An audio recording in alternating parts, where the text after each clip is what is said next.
Let's live up to our name now, Power Lunch, of course, and talk about power. Clean Power Africa's conference and expo is going on just around the corner from the CNBC Africa studios at the CTICC. And in the studio with me now is keynote speaker, is Worlen, and she's a renewable energy expert, internationally renowned, I hear, Christine. But before we get into this now, I mean, I know it's all very worthy, but if you took the global grid, the global energy grid, how much of it would be responsibility would be taken by renewable energy? It must be a tiny, tiny percentage. Well, you cannot underestimate hydropower, which is a veritable renewable energy. But of course, if we talk modern, so-called modern renewable energies, and we name by that wind, solar, and modern biomass, the fraction is, I would guess, around 5 to 7% now. And growing all the time, one would imagine. Growing very fast. In fact, it's the only one of the traditional energies, or of the energy technologies, that is growing in its share, and also in absolute terms, it's outpacing all the other technologies in its growth. The conference is called Clean Power Africa. You're the keynote speaker. What is your message, the main message? My message is that while renewables are coming down in price, one still needs political support, because renewables are different in structure and in their delivery behavior, so they need rules that accommodate these specific behaviors. In many cases, in many countries, renewables are deployed not by the national utilities but by IPPs, and also this requires some changing of the rules. In many places one needs infrastructure and capacity adjustments anyway, and so it's easy to factor in those changes already for renewables. So if you think all of them in one package, it makes things much easier. It seems as though there's a lot of hurdles then for a continent that is on the up, but doesn't have many of those regulations and that infrastructure in place to implement what you've just said. So, and that's why, for example, Germany is ahead of the pack.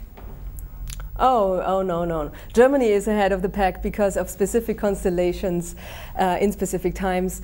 It's more a coincidence that Germany is ahead of the pack. South Africa There's could nothing be ahead coincidental of the pack. about the way Germans do it. You know that, Christine. Oh, but if you look at China, for example, they are ahead of the pack in terms of creating jobs from renewables. If you look at Brazil, they have been running their cars on ethanol for a long time. So it's not that a developing country or a country on the rise couldn't do that. It's interesting you mentioned ethanol, actually, because some people say that's not really a proper renewable source of energy, because what it does is drives up the price of corn, and then there's a whole chain of events which means that food prices go up in developing countries, etc. So the definition of renewable energy and sustainable energy and ethical energy is also one that interests me.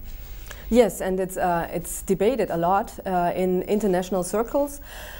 For example, at the UN level, the FAO is doing a lot of studies into the sustainability of biomass. In Germany, we are subject to rulings by European Commission, and the European Commission does a lot of research to ensure that the ethanol that's produced and used in Europe, and also the biodiesel, are grown in a sustainable manner and do not contribute to destroying rainforests or to actually enhancing the greenhouse gas emissions rather than reducing them. So is there a league table of countries that are doing well? Here you are in Africa now, and we'll come to Africa as a specific story in a moment. But give us the people that have, the countries that have really stood out and have implemented policies for the medium and long term in terms of renewable energy.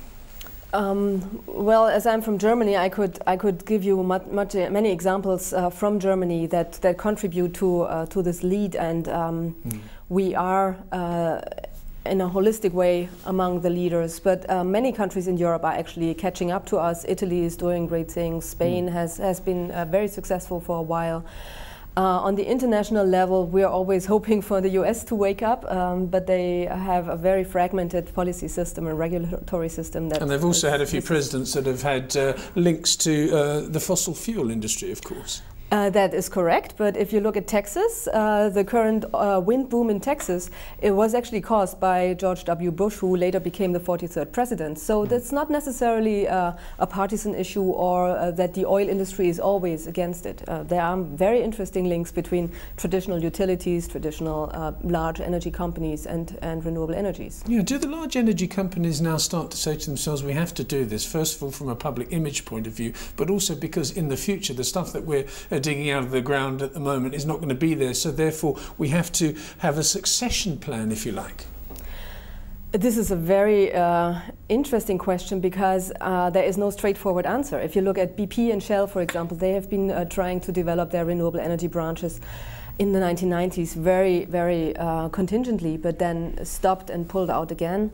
But if you look at Siemens and GE, for example, large electricity companies, they have just engaged in the first decade of the 20th century, and they are very consistently in there. GE has compiled a portfolio of all renewable energy generation technologies and now can provide all technology solutions from one hand. And Siemens is even going into electric mobility and threatening the established automotive concerns. So yes, I believe that large industry is discovering renewable energy and alternative energy as a very interesting field of business. And I think they should as well. I mean, the governments are one thing, because governments change every 4 years, but companies go on and on and on. The CEO changes, but it's absolutely vital, and from my point of view, that big companies get behind it. What about Africa?